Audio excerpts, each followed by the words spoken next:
Okay, in part 2, we're going to continue with our greeting card. We're going to work on the typography. I'm going to get the type tool, click to set my cursor. Right now I have my size really high, 200 pixels I typed in. It's just going to do a default font, and in a moment I will change that.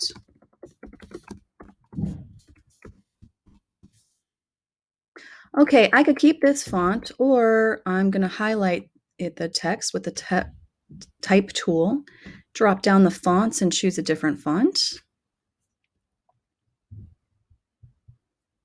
All right, notice I've got all of the font styles unchecked except calligraphic because I want to look for kind of a calligraphy text.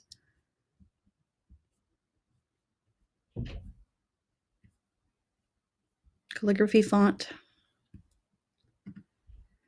All right, we'll work with that one for right now. I can get my move tool and move it around. Next, I would like to, I'm going to move this type tool on the top, by the way, because if I left it under the clipping mask photos, it was getting clipped. So I'm going to move that to the top of the layers palette. All right, now it's on the top. And next, I'm going to get the type tool again, and I'm going to type the subheading, the family name. Let's just call it the Harris family. And notice if I keep this with that same font, it's, the visual hierarchy is the same. Now it looks like the Happy Holidays is the same as the family name. I'm going to change that. I am going to change the family name text and make it a little bit smaller and in a more simple font. If I was using Photoshop, maybe Arial or Helvetica. Photopea does not have Arial or Photopea as a standard font, though. So I'm just going to look for a sans serif font, kind of a simple font.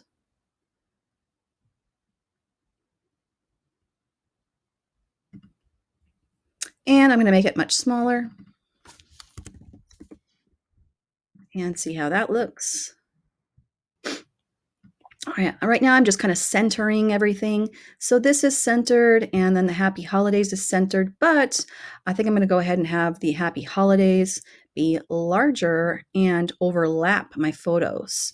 So I could make it larger with the font. I can also make it larger by going to Edit Free Transform. I am going to hold Shift and drag a corner so that I don't distort the text.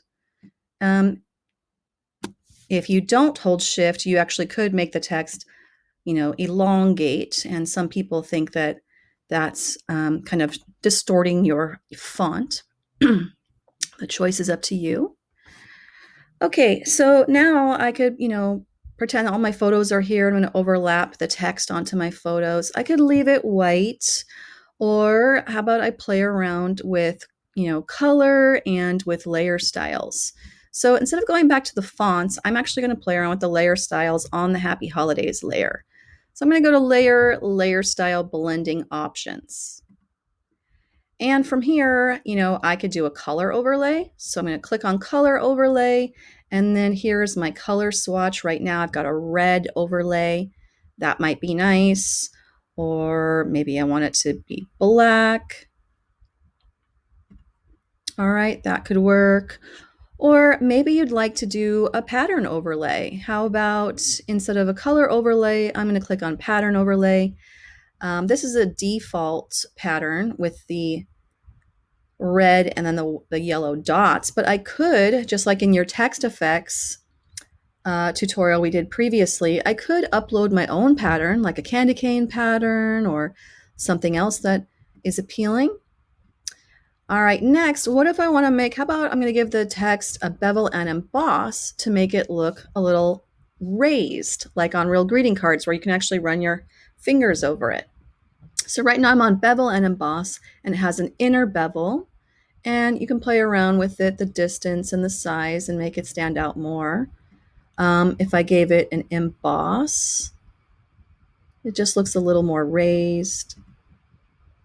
And you can, experiment with these. What's pillow emboss? So notice that it's got kind of like an outline ridge and goes down and in. So they all look pretty nice. All right, just depends on what you think looks the best. All right, so now I have a pattern overlay and a bevel emboss. And I'll click OK. All right, and then at this point, I might add some more details. How about like some snowflakes? So in our downloading a brush tutorial, you can see how to download a brush. I have already added a snowflake brush. So I'm going to go to my brush tool, drop down my brushes menu, and I'm going to look for those brushes I already downloaded. They were some snowflakes. And I could paint with the brush. It's actually a scatter brush, and it would scatter a whole bunch of snowflakes. And right now it's really big. So I'm going to reduce the size of my snowflake. And at this point, I don't want to scatter them. I think I just want to stamp them on. And I want them to be white. So I'm going to bring up my color picker and choose white. And I'm just going to stamp them on. I'm going to have some of them. Oops, I've got to get off of my type layer, by the way. So let's make a brand new layer. And I'm going to stamp my snowflakes on a brand new layer. And I'm going to put that to the top of the layers palette, by the way. All right, now I have white, I have my snowflake, and I'm just going to click to stamp it. And I'm just going to play around with my different snowflake brushes, making, them bigger and smaller. And, let's pretend that I have a lot of photos on here that I'm going to kind of overlap my snowflake on top of the photos.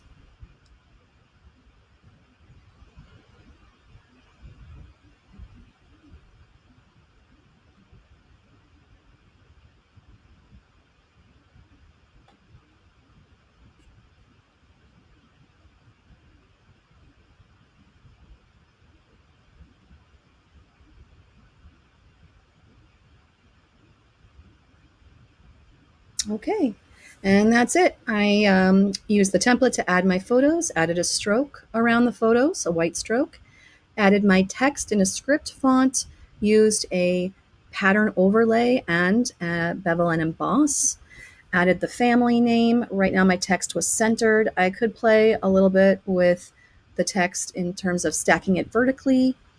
All right, so make sure to experiment and have fun with it.